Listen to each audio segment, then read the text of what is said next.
नमस्कार। मध्य प्रदेश शिक्षक भर्ती वर्ग 1 और वर्ग 2 के मेरे सभी प्यारे साथियों का एक बार पुनः स्वागत है। उम्मीद करते हैं कि आप सभी स्वस्थ होंगे और मेरे वर्ग 1 और वर्ग 2 के सभी साथियों के लिए अग्रिम शुभकामनाएं, क्योंकि आने वाले कुछ ही दिनों में आप शिक्षा विभाग में एक महत्वपूर्ण पद पर नियुक्त होने वाले हैं, नियमित शिक्षक बनने वाले हैं। और उम्मीद यही जताई जा रही है कि आने वाला सत्र 2020 और 21 में ही आपकी नियुक्ति कर दी जाएगी, क्योंकि तमाम खबरें यही आ रही हैं कि आपको जल्दी से जल्दी नियुक्ति मिल जाएगी। अब यहाँ पर कुछ डाउट हो रहे थे जो लगातार मुझे कमेंटों के माध्यम से प्राप्त हुए, जिस पर हम आज चर्चा करने वाले हैं। और ये वीडियो रहेगा शिक्षा विभाग की जो अभी दस्तावेज सत्यापन होने हैं दस्तावेज के लिए। और साथ ही मेरे जो वर्ग 2 के साथी हैं काफ़ी निराश हैं वैसे तो अभी, क्योंकि शिक्षा विभाग की जितनी पोस्टें आई थी उससे कहीं ना कहीं असंतुष्टि हुई है। तो इसको लेकर जो जनजाति विभाग की अपडेट है उसको लेकर भी मैं बात करूँगा इस वीडियो सेशन में, तो ये वीडियो आप पूरा ज़रूर देखिएगा। और यदि आप वर्ग 3 की तैयारी कर रहे हैं तो अब आवश्यकता है कि आपको टेस्ट सीरीज लगाने की, और घर बैठे टेस्ट सीरीज लगा सकते हैं आप परीक्षा ऐप के माध्यम से। तो यदि आपके पास परीक्षा ऐप नहीं है तो गूगल प्ले स्टोर से जाकर डाउनलोड कर लीजिएगा। यहाँ से आप जब भी कोई टेस्ट सीरीज परचेज़ करते हैं तो उसके लिए कूपन कोड दिया गया है जो है राम सर G40। इसके माध्यम से आपको 40% तक का ऑफ मिलेगा जब भी आप कोई भी टेस्ट सीरीज परचेज़ करते हैं वर्ग 3 के लिए स्पेशल। तो जैसा कि आप सभी को जानकारी प्राप्त हो चुकी है कि आने वाली 1 जुलाई से आप सभी के लिए अलग अलग ज़िलों में आपने अपना नाम देख लिया होगा, उम्मीद करते हैं। उस जगह पर आप सभी को पता होगा 3 दिन जो है काउंसलिंग के रहेंगे, कब कब पहुंचना है, ये सारी जानकारी उम्मीद करते हैं कि आपके पास पहुंच चुकी होगी। लेकिन इससे पहले एक सबसे बड़ा डाउट आ रहा है जिस पे सबसे पहले मैं बात करूंगा वर्ग 1 के लिए। देखिएगा, एक डाउट ये है कि सर जो दस्तावेज सत्यापन की प्रक्रिया होनी है वो जिले स्तर पर होनी है, विद्यालय आपने देख लिया है। अब ये सर जो डॉक्यूमेंट्स है ये कौन से डॉक्यूमेंट्स रहेंगे? क्या वही डॉक्यूमेंट्स रहेंगे जो हमने चॉइस फिलिंग करते समय अपडेट किया था, या इसके अलावा भी हमें कुछ और भी डॉक्यूमेंट्स लेके जाने पड़ेंगे? सबसे पहली बात मैं आपको एक डाउट क्लियर कर दूं कि आपने जो चॉइस फिलिंग से पहले जब आपने फॉर्म भरा था 2018 में, उस समय जिस डॉक्यूमेंट्स ऊपर आपने स्कैन करवाए थे, वहाँ पर आपने टिक करवाया था, वो सभी डॉक्यूमेंट्स आपने चॉइस फिलिंग में भी भरे हैं।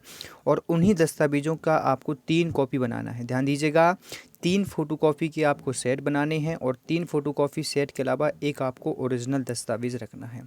3 सेट रहेंगे आपके फ़ोटोकॉपी के और एक रहेगा ओरिजिनल। तो उन्हीं दस्तावेज़ों को अभी एक सबसे बड़ी बात जो मुझे कमेंट में मिली है, और ज़्यादातर फ़ोन भी इसी को लेकर आए हैं कि सर जो डिजिटल है या जो पुराना है तो सर उसमें क्या डिस्टेंस रहेगा। बात ध्यान दीजिएगा, आपके पास यदि पुराना है तो वो भी लेके जाइएगा, और यदि आपने उसका डिजिटल बनवा लिया है, जैसे कि मैं बता दूं निवास प्रमाण पत्र हुआ, आय जाति हुआ, तो ये कोई दिक्कत नहीं आपको जाएगी। इस पे लेकर साफ साफ निर्देश है कि ऐसा कुछ होने वाला नहीं है, आप अप्रूवल रहेंगे। समस्या यहाँ आ रही है ज़्यादातर कमेंटों को देखकर कि सर हमारे पास जो ग्रेजुएशन का कंप्लीट नहीं है, तो ये तो आपको साफ साफ निर्देश दिए गए हैं कि सन 2020 तक आपको कंप्लीट होना ज़रूरी है। दिसंबर 2019 तक ग्रेजुएशन की बात कही गई थी, तो वो कंप्लीट है। इसके अलावा आपके पास में जो आईडी प्रूफ का एक सबसे पहली बात आ रही हो, और आपके पास जो पीवी का जो आपने रिजल्ट निकलवाया था उसका एक आपको फ़ोटोकॉपी ज़रूर लेके जाना हो, और एक आईडी प्रूफ आपको लेके जाना है। इसके अलावा आपको कोई भी डॉक्यूमेंट्स लेके नहीं जाना है। ओरिजिनल डॉक्यूमेंट्स से आपके जो चॉइस फिलिंग डॉक्यूमेंट्स थे उसको मिलाया जाएगा, और वहीं पर जो होगा सत्यापन होगा।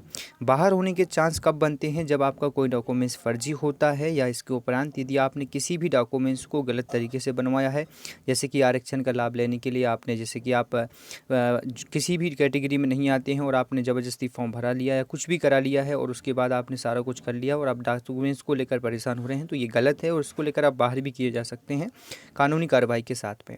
ये रहेगा। दूसरी बात, शादी प्रमाण पत्र की बात रही है तो कोई ज़रूरी नहीं है। यदि आप दूसरे राज्य में आपकी शादी हुई है और आपने बनवा लिया है तो अच्छी बात है, और यदि नहीं है तो भी कोई दिक्कत नहीं जाएगी।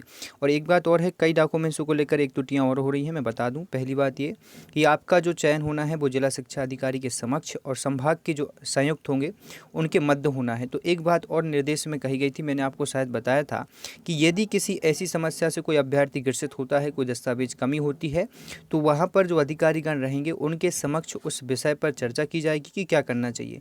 तुरंत ही निर्णय लिया जाएगा। आप बिल्कुल भी परेशान ना हो, आपको बाहर होने की कोई भी चांस नहीं है। यदि कोई डॉक्यूमेंट्स किसी कारणवश नहीं भी है तो वो लोग बात कर सकते हैं उस समस्या को लेकर, या फिर जो भी आपको समय सीमा देंगे कि समय सीमा के अंदर आपको जमा करना है।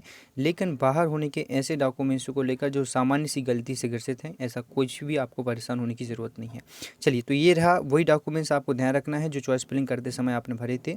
अब यहाँ पर बात आती है सर, हमारा जो सबसे बड़ा मुझे एक सेशन रहा है वो रहा है मेरे वर्ग 2 के सभी प्यारे साथियों का, क्योंकि सबसे ज़्यादा जो मुझे लगाव रहा है वर्ग 2 की पदों में वृद्धि को लेकर, सबसे ज़्यादा समय मैंने इसी में दिया है और इसी के अभ्यर्थी मेरे सबसे ज़्यादा परेशान हो रहे हैं साथियों। तो मुझे आपसे ज़्यादा चिंता हो रही है, क्योंकि आप लोग तो अपना देख रहे हैं कि सर मेरा हुआ है नहीं हुआ है, पर मेरे साथ में कितने अभ्यर्थी जुड़े हुए हैं, जो व्हाट्सएप पे जुड़े हुए हैं, जो कॉलिंग पे जुड़े हुए हैं, फेसबुक पे कमेंट सेशन से जुड़े हुए हैं।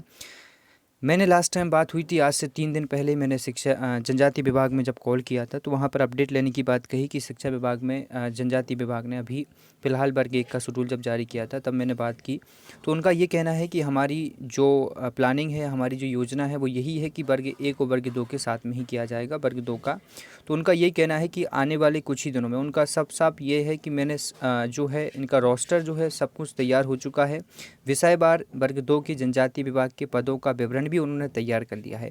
बस समय ये है कि कब वो जारी करेंगे, इसका एक इंतज़ार चल रहा है सभी साथियों के साथ में। मैं भी बहुत इंतज़ार कर रहा हूँ, कॉल लेकर मैंने बात कर ली है, सब कुछ कर लिया है। तो उनका ये कहना है कि हमारी तैयारियाँ सब कुछ हैं और उम्मीद यही है कि हम वर्ग 1 के साथ में ही वर्ग 2 की काउंसलिंग कराएंगे।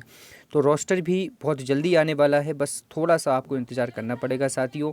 बस आप थोड़ा सा आप जो है इंतज़ार करिए, पेशेंस बना के रखिएगा। मुझे पता है कि 2 साल हो चुके हैं पेशेंस को बनाए हुए, बस कुछ दिनों की बात और है। यहाँ से काफ़ी अभ्यर्थियों का वर्ग 2 के भविष्य बन सकता है। बस आपको एक इंतज़ार करना है जो भी है, क्योंकि अब यहाँ से हम कुछ कर नहीं सकते अपनी तरफ से। हमने काफ़ी चीज़ें प्रयास किया है, वर्ग 2 के पदों में वृद्धि को लेकर भी हम लोग पोर्टल पर काम चल रहे हैं, तो वो भी जारी है। पर अभी जो फ़िलहाल आपके लिए है वो है केवल इंतज़ार कुछ ही दिनों का। जैसे ही यहाँ पर कार्य होता है वैसे ही आपको जल्द से जल्द जो जानकारी मेरे द्वारा मिल जाएगी। बस आप कुछ दिनों का और इंतज़ार कीजिएगा। सारी तैयारियाँ उनकी कंप्लीट हैं, पदों का विवरण भी बिल्कुल है, तो बहुत जल्द ही रोस्टर जारी कर दिया जाएगा और ज़्यादा से ज़्यादा मुश्किल से मैं मानता हूँ कि 30 तारीख से पहले पहले तक ये कार्य उनका हो जाएगा। तो आप अपनी बिल्कुल पेशेंस बना के रखिएगा। वर्ग 1 के अभ्यर्थी डॉक्यूमेंट्सों को रेडी रखें, 30 जून के बाद आपको पहुँचना है। तो फिलहाल इस वीडियो में इतना ही साथियों। उम्मीद करता हूँ कि आप सभी को वीडियो अच्छा लगा हो तो आगे ज़रूर शेयर कीजिएगा। धन्यवाद।